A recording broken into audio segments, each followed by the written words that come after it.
Who was the worst parent you've ever had to deal with? I had a parent of a kindergartner tell me, in all seriousness, that she was told by their church prophet that my student was sent to lead the world into salvation. Her little girl was the second coming of Christ. Gee, no pressure. Here, teach the Christ child to read. Plus, she was one of the meanest children I ever taught. So, smack the Christ child around a bit. You think Jesus got off scot-free for interrupting those teachers in the synagogue? He was 12. He almost definitely got a red bottom when they got home. He turned out all right, I think. My wife is the principal of an expensive Chinese daycare. Like really expensive. Every parent drives a BMW or better. A 3-year-old once ran away from the group during a field trip. The teacher, an incredibly mild woman, caught the kid and asked him if he thought what he did was good or bad. She didn't hit him, she didn't even criticize him or make him go in timeout. She just asked him if he thought it was a good thing to do. The mother freaked out, not because her child nearly went missing. She was furious that any type of discipline whatsoever was administered. My wife was on the phone with her until 2 a.m. while this woman screamed. She has no right to tell my child what to do. Who does she think she is? Fortunately, the woman became angry enough that she pulled her kid out a few days later. But that teacher is now so terrified to discipline her students that her class is out of control. She has no right to tell my child what to do. Who does she think she is? A teacher? Isn't that the whole fucking point of teachers? To teach and guide kids? Some parents are fucking crazy. I was teaching a sweet 13-year-old girl who obviously couldn't see the board very well and needed glasses as she was falling behind in class. I called her mother. This is in South London, so imagine a Jade Goody voice. Her mom told me to fuck off and that I didn't need fucking glasses. My mother didn't need fucking glasses, so she doesn't need any fucking glasses, and hung up. In that situation, you just feel for the girl. I'm not a teacher either, but my wife was one in a poor area near Chicago. I've heard 100 horror stories, but the one I always think about is this one. My wife's school was having a really hard time involving their parents in their kids' homework. The kids on average have poor test scores, poor intelligence, low motivation, etc. Common problems today. So what they tried to do was start an after-school program where parents would come in and help their kids with their homework. Kinda defeats the purpose of home, work, but whatever. None of the parents showed up. Not surprising, I suppose. Here's where it gets interesting. So they decided they were going to raffle off a ham at each after-school homework event. Amazingly, parents started showing up. I would have to drive with my wife every once in a while to Walmart to buy a ham, because the parents showed up for a 1 in 500 chance to win a ham. They wouldn't come in for their kids, but they'd come in for a fucking chance at ham. Blows my mind to this day. I used to teach this little boy who was so disruptive would shout and pinch the other children in the class. And when I complained to his parents, they said that he was a little angel at home and were shocked that I was saying that their boy was disruptive. They even said they thought I had the wrong child's parents in. I'm not a teacher, but when I was in elementary school, I was a rather fat and unpopular kid. On one occasion, I had a mother on a field trip look me up and down and turn to a group of kids who often made fun of me and tell them something that made them laugh. On a second occasion, I had a mother prevent me from going to a classmate's birthday party that most of my 4th grade class went to, only to find out later that she made fun of me as being a pig at the party from other classmates. I mean, I get that I was the fat, unpopular kid, but shouldn't those mothers have been acting their age? They were in their 30s and 40s. I worked at a school for blind and visually impaired kids. This woman had a daughter that was blind and mentally delayed, but otherwise healthy. They were referred to our school when the daughter was in her mid-teens. Her mother did so much for this girl that she considered completely helpless. She was not. That her legs atrophied and she couldn't stand on her own. We dealt with our share of nightmare parents of various stripes, from the completely uninvolved to control freaks who knew every bureaucratic trick to pull to get what they wanted, but this one, the one that cared so much for her daughter that she crippled her even further, is the one I think back to the most often. It was a constant battle to get her to back off and let her daughter learn to be an independent person. I'm not a teacher, but my mother is. One day, one of the parents had to come to school to discuss why the kid was missing and just some other boring stuff. After that, my mother asked Mother to sign a paper. Can't remember what was it about. And Mother went on and wrote Mama with capital letters, that's it.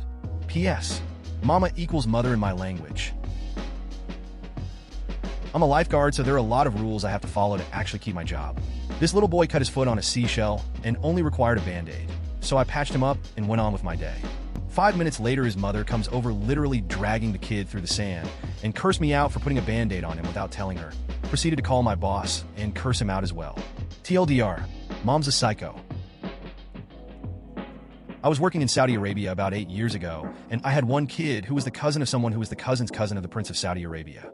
He came the first day and signed up for the class, and I never saw him again. In fact, I actually removed him from the attendance. At the end of the course, she showed up the last day to collect his diploma. I told him he wasn't getting one because he didn't attend a single class. He stormed out of the class calling me names the entire way. A few hours later, this little shit shows up with half of Saudi Arabia, his mother, father, uncles, aunts, brothers, the whole damn family. I was called into the office by the dean and spent the next 30 minutes being screamed at by my boss, half the staff, and his belligerent family. Didn't I know who he was? How dare I not give him what he asked for? I was docked a month's pay, and I ended up quitting 2 months later.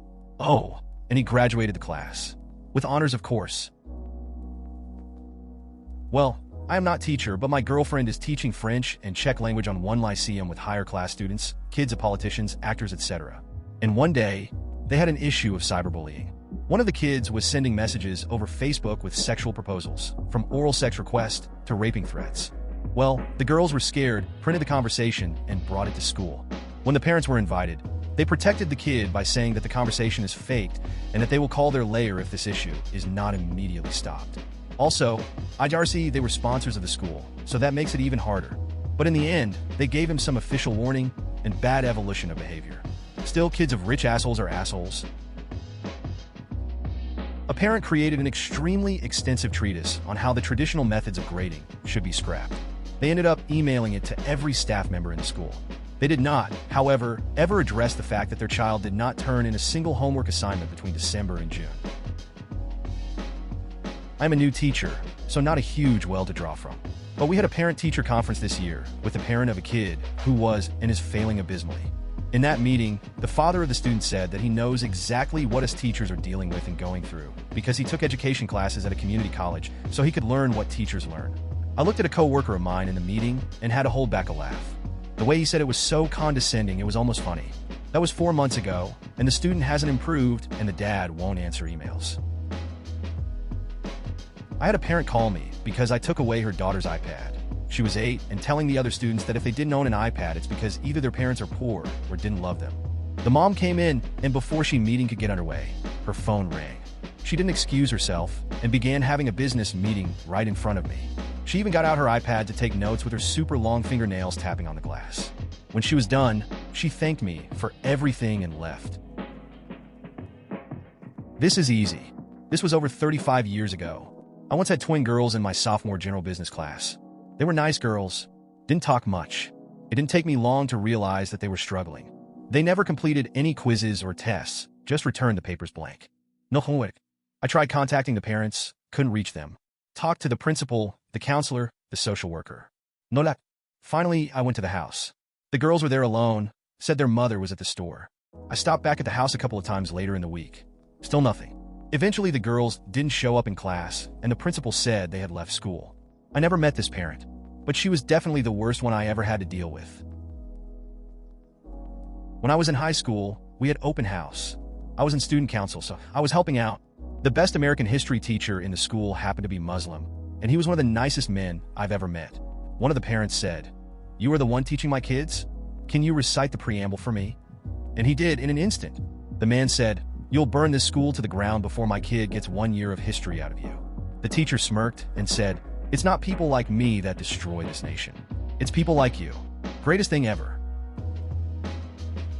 During my student-teacher days, I too did not become a teacher. My freshman class had a project where they chose a country, put together a PowerPoint on the country, and then wrote a 3-paragraph essay on one thing about that country that fascinated them. Considering that I had to explain that Paris and Africa were not countries after I gave out the assignment, I really shouldn't have expected much. Anyway, I'm grading the essays when I got to the paper about Egypt, and as I'm reading it, I come across a sentence that begins, "The pyramids as shown above." There were no pictures with this essay. So, I had the pleasure of Googling the sentence, then printing out and highlighting every sentence she plagiarized. I did this with about half the papers that were turned in. I'm in grad school, and several groups got caught plagiarizing on a paper at the end of the last semester. In the syllabus and student handbook, it clearly states that plagiarizing is ground for immediate expulsion. However, they all denied having read that. The administration caved as well, and none of them even got so much as a reprimand. So, it still happens unfortunately, but good on you for trying to make someone deal with consequences.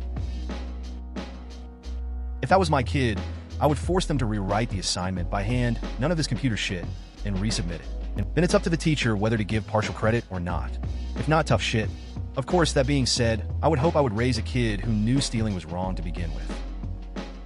I've done this to my middle schooler. She worked on a paper at school, and when I reviewed it at home, it had gross plagiarism throughout. I gave her the option of redoing it, so she had something to turn in, or having nothing to turn in, and I'd inform her teacher of what she'd done. She hasn't tried that since, and may FSM help her if she ever tries. I gave a similar assignment to a senior physics class. One turned in a paper half copied from Wikipedia and half from about.com. I pointed this out to him, and he didn't understand why it was wrong. I asked him to write it in his own words. The new version was nearly identical because he only changed a few words to their synonyms. That's what kids learn, is their own words now. I worked with someone who was attending college online the same time I was. I was going through a local college while she attended one of the private national ones. Her last semester of a BS in business, she got caught plagiarizing a paper. She admitted to me that she had purchased every paper she ever turned in. She was obviously smart enough to do the papers herself, as she passed every test with an A without cheating, but was too lazy to write a paper. End result, she lost 4 years worth of credits and any chance of moving up off of the production floor to a better job with our employer. She ended up pointing out a year later. If you treat a child as if they're godlike, they will act like they can do no wrong. That really sucks. I try to keep my kid from being a spoiled brat. He certainly gets treated like one during holidays. This Christmas he wanted a cell phone. I told him it would probably not happen, pretty expensive. So he saved up enough money to buy the phone and some of the plan every month by shoveling driveways and selling stuff he doesn't use anymore. He probably received over $800 in gifts, which is just crazy, but we have an enormous family. Anecdotal, my kids just started school, and while they are good kids, they can get out of control just like anyone else their age. The parents are invited to visit the class in the morning, so one morning I went. My son was so excited I was there, he became unfocused and wanted to fool around instead of following the lesson. When the teacher told him to sit down and behave, he said, "I don't have to, my dad is here." I laughed at him and said, "Her class, her rules," he sat. I've been a counselor and have many teachers in my family/friends network, so I know how tough teaching can be. In front of my kids, I make it a point to never counter a teacher, especially in his/her classroom, because I don't want to erode their role as leader of the class. Edit, spelling. Along the same lines, I want to pick up my 2.5-year-old from daycare the other day, and she was sitting on the wall during outside play. She jumped up and ran to me like normal. Then I asked, "Why were you sitting on the wall? Were you in timeout?"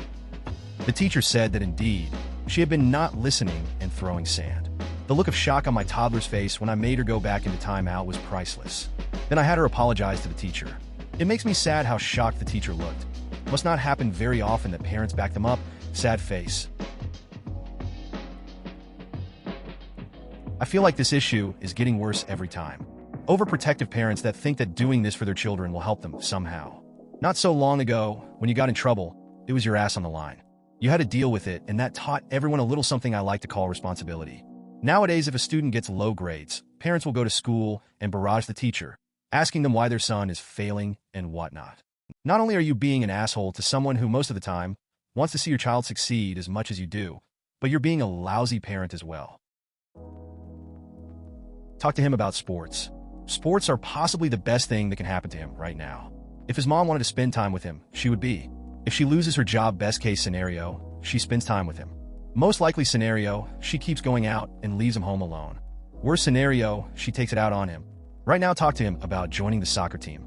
He'll probably suck. You need to act like his friend and cheer him on. This is pretty much what happened to me, and joining the football team at my school was the best scenario. I did that last year. My son's teacher had her own classroom policy of no self-defense because hitting causes hitting. She said it was a school policy, which I later found out was not the case. After another kindergartner picked up a classroom chair and struck my child in the head with it, I had to go in and have a little chat. Exasperated after going in circles with her over my son's right to defend himself, which he hadn't done because of the rules, I looked her in the eye and asked, "How many times would I have to punch you in the face before you felt the need to defend yourself?" Please consider subscribing if you enjoyed. Love.